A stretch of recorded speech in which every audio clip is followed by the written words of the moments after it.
Welcome to the Points Diva channel. I'm all about taking you to the edge of the world, all on points and miles. In this video, I'll take you along our trip to Cairo, Egypt. But before we do, please hit the like and subscribe button. We left for Cairo Thanksgiving Day. The Centurion Lounge provided a nice Thanksgiving meal with turkey, cornbread, mashed potatoes, and all the Thanksgiving fixings. We have access to this lounge through our American Express Platinum credit card. If you want to level up your travel, this card should definitely be in your wallet. I left a link down below if you would like to apply. My family and I flew the amazing A380 Emirates First Class, and y'all, this flight was the bomb. You have to check out my flight review. So we just arrived in Egypt and it is chaotic, right? So you instantly are hit with guys trying to take you to your hotel, so taxis.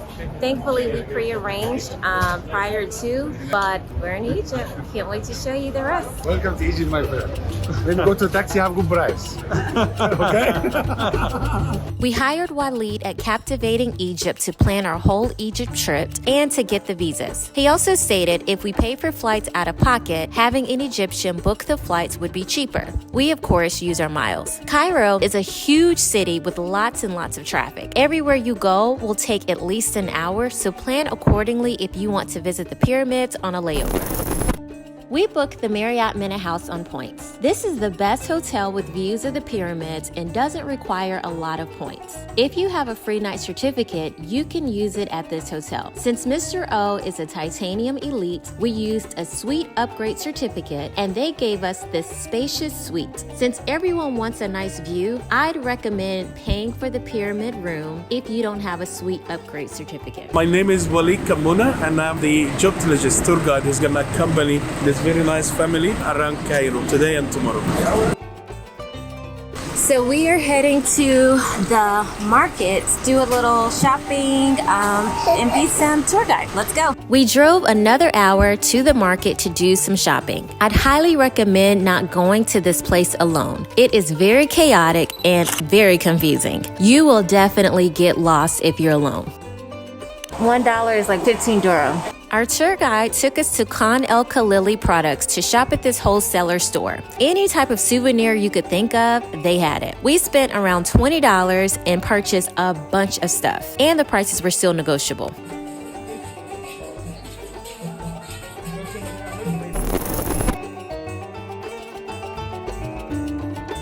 Good morning. We are currently in Giza, which is right outside of Cairo, staying at a Marriott property, of course, the Marriott Mena House, and it is probably one of the top hotels that has an amazing view. We just finished breakfast. As a titanium elite, we do get free breakfast, and we also were able to get a discount from my mom for about $20 US for a buffet style of breakfast. So today we're going to visit the pyramids. We're going to go to the Egyptian Museum, so that should be very interesting, and then we're going to Luxor later on today. So let's go.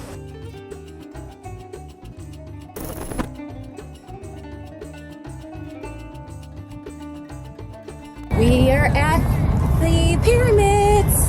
The initial is definitely like, wow, I wasn't expecting it to be like right here, but you can pretty much touch it. I'm super excited. Let's go. So we're currently at the 5th pyramid that was built. It's not the smallest, nor was it the largest, but it is massive, y'all. To give you a point of reference, I'm about 5'7" and a half, and it's almost my height. And there are 2 million of the stones, and the smallest is 3 tons. So let's take a look. And you can touch it. Let my people go. So it's still unknown of how they actually built this, what kind of technology that they had. So the fact that it's pretty much hidden or wasn't discovered is their form of national security. So as you can see, this was like the perfect location because the sun is directly over on top of the pyramid, and the pyramid behind me is the grandson, and the 3 little ones are for his 3 wives. How thoughtful. The total number of pyramids in Egypt known to man are a little over 100.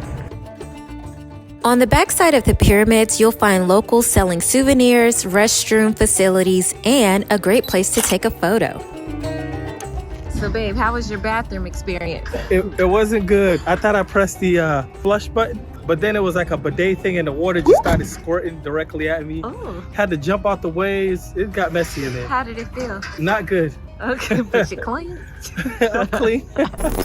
Just a short drive or camel ride over, you'll find the Sphinx. This was the entrance of the pyramids. So we're currently at the Sphinx, and here they have a light show in the evenings, which I believe it starts around 7 o'clock. And you can't purchase or reserve your tickets online ahead of time, but when you come, you can get tickets. And the price is around 15 US dollars. After the pyramids, we headed over to Key of Life Papyrus Art Store. They sell handmade art made from papyrus plants. The owner provided a demonstration on how they make it. We all purchased a few pieces to hang in our home. It was holy plant for ancient Egyptians for two reasons.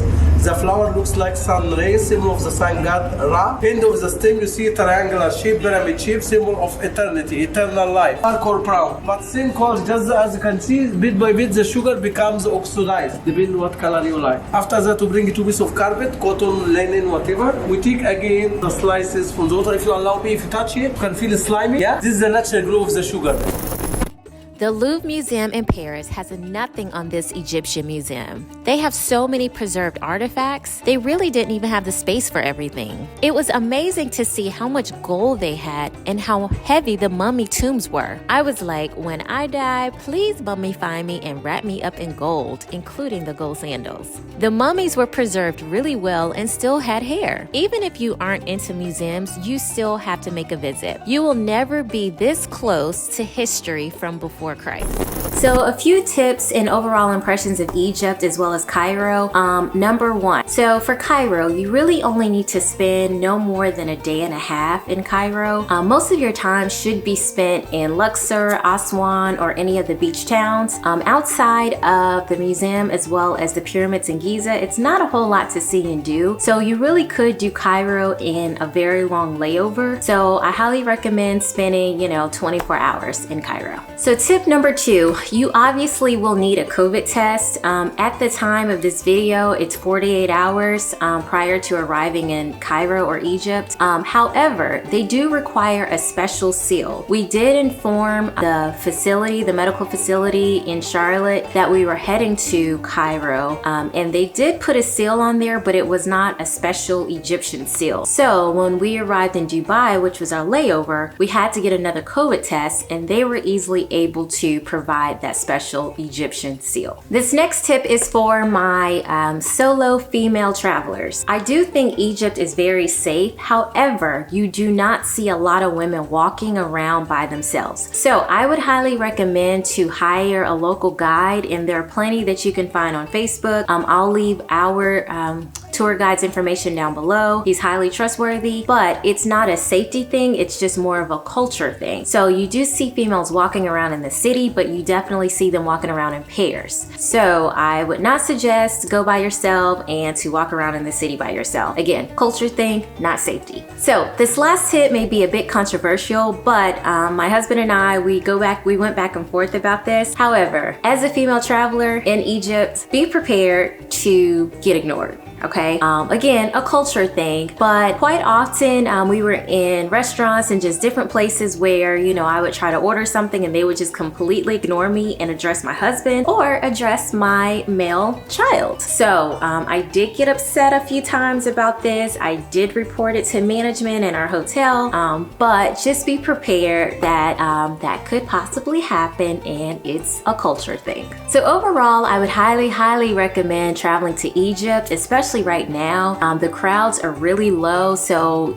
we pretty much had the pyramids to ourselves for a little while, as well as the favorable exchange rate. The dollar is really strong right now compared to the Egyptian pound. Also, it was just really nice learning and seeing Egyptian history from a local's perspective. So if you haven't done so already, you know what I'm gonna say. Please subscribe to my channel. I'm able to provide you guys with great trip reports as well as some flight reviews. If you haven't checked out that Emirates, go check it out. All right.